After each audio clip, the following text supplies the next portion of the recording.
Good morning, class 12. This is the last poem, poem number 6, Aunt Jennifer's Tigers.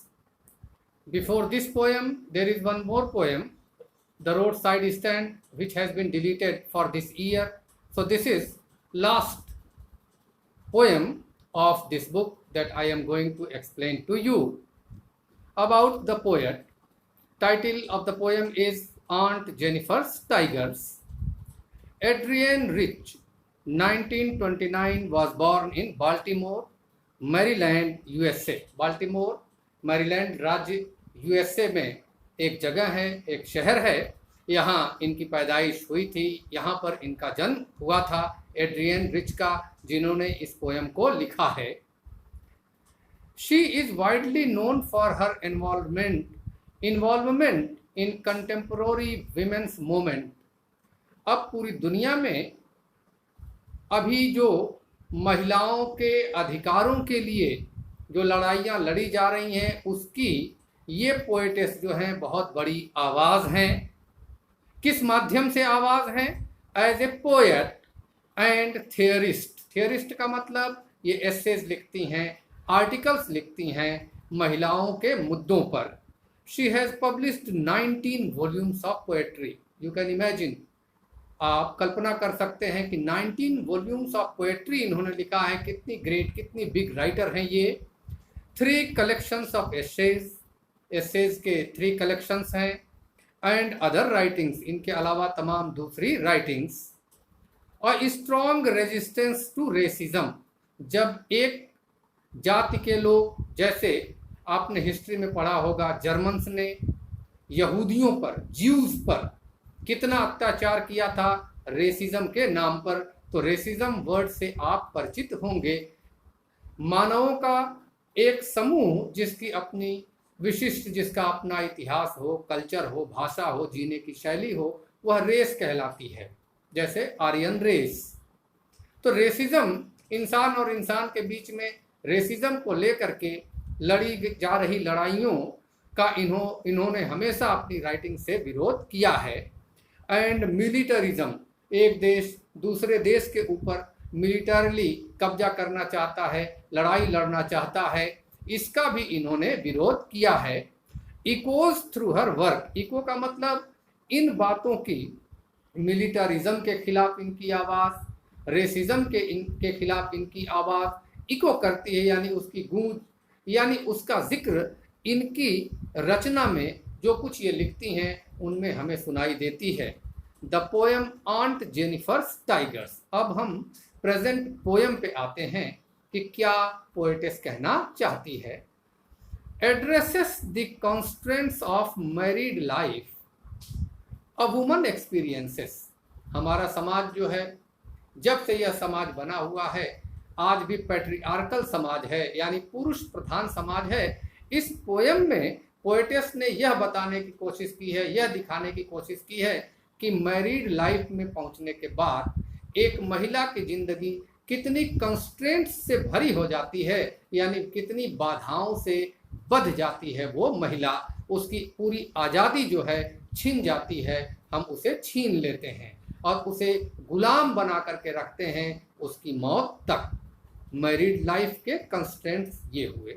अब हम stanza wise poem पर चलेंगे. But before you read, what does the title of the poem suggest to you. इस poem की title आपको क्या suggest करती है? Are you reminded of other poems on tigers.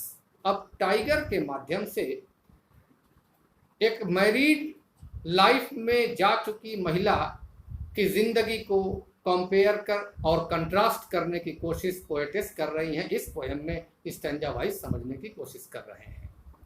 ऑन्ट Jennifer's tigers prawns across a screen. यहाँ पर screen का मतलब है पर्दा. पर्दे के ऊपर आंट जेनिफर ने टाइगर्स एम्ब्रॉयडर किए हुए हैं. टाइगर्स की आकृति बनाई हुई है धागा और ऊल के माध्यम से. वो प्रांस कर रहे हैं, उछल रहे हैं, कूद रहे हैं. तो अब उस पर्दे पर सिर्फ टाइगर नहीं है, टाइगर का पूरा एनवायरनमेंट क्रिएट किया हुआ है. जंगल, झाड़ी, पेड़, पौधे, ये सब चीज़ें उस पैनल पे दिखाई दे रही हैं, पर्दे पे दिखाई दे रही हैं। ब्राइट, और वो टाइगर्स कैसे हैं? एकदम ब्राइट टोपाज। टोपाज कलर कहते हैं, टोपाज एक बहुत ही प्रेशस स्टोन होता है जो गोल्डन ब्राउन टू येलो। अब ये टाइगर का जो कलर है golden brown. Bright topaz denizens of a world of green. World of green का मतलब जंगल, जंगल के ये डेनिजेंस हैं। डेनिजेंस मीन्स नागरिक हैं। They do not fear the man beneath the tree. अब जंगल में जब टाइगर रहता है तो वो अपने जोश में रहता है, फियरलेस रहता है, किसी से डरता नहीं है, कोई इंसान आए या जाए। They pace in sleek chivalric certainty. Sleek बहुत ही खूबसूरती से, बहुत ही बेहतरीन तरीके से वो डग भरता जाता है और आत्मविश्वास और बहादुरी, शिवलरी मीन्स तो बहादुरी होती है, यहाँ पर आत्मविश्वास से भरपूर रहता है और चहलकदमी करता है। कौन करता है? टाइगर। अब टाइगर जो आंट जेनिफर ने उकेरा है अपने पर्दे पर, उससे तुलना कर रहे हैं, कंपेयर कर रहे हैं, कंपैरिजन कर रहे हैं और कंट्रास्ट कर रहे हैं अगले स्टेंजा में। Aunt Jennifer fingers fluttering through her wool. जब वो टाइगर को बना रही हैं और धागे से टाइगर की आकृति उकेर रही हैं तो उनके हाथ क्या कर रहे हैं? फ्लटर कर रहे हैं, यानी कांप रहे हैं। Find even the ivory needle hard to pull. यहाँ तक कि उनकी हाथों में इतना भी दम नहीं है कि वो अपनी नीडल को ऐसे ऊपर उठा सकें। ये भी उनके लिए बहुत हार्ड है, उनके हाथों में पावर नहीं है, यानी ताकत नहीं है, इतनी वो लाचार हैं। The massive weight of uncle's wedding band. अब यहाँ पर जब शादी हुई थी तो अंकल ने एक मैसिव, यहाँ पर मैसिव का मतलब वजन से नहीं है, मैरिड लाइफ के कंस्ट्रेंट से है, एक बैंड जो पहनाया था। Sits heavily upon aunt Jennifer's hand. अब वो जो है मैसिव बैंड जो उन्होंने पहनाया हुआ है अंकल ने, यानी बंधनों से इन हाथों को बांध दिया है, उसका वेट इतना ज्यादा है। When aunt is dead, जब ये इस दुनिया को छोड़ करके चली जाएंगी, her terrified hands, अब उनके टेरिफाइड जो हैंड्स हैं, टेरिफाइड तो आपको पता ही है, डरता हुआ इंसान हमेशा, will lie ringed with ordeals। ordeals कहते हैं दिक्कतों को, परेशानियों को, दुश्वारियों को। she was mastered by।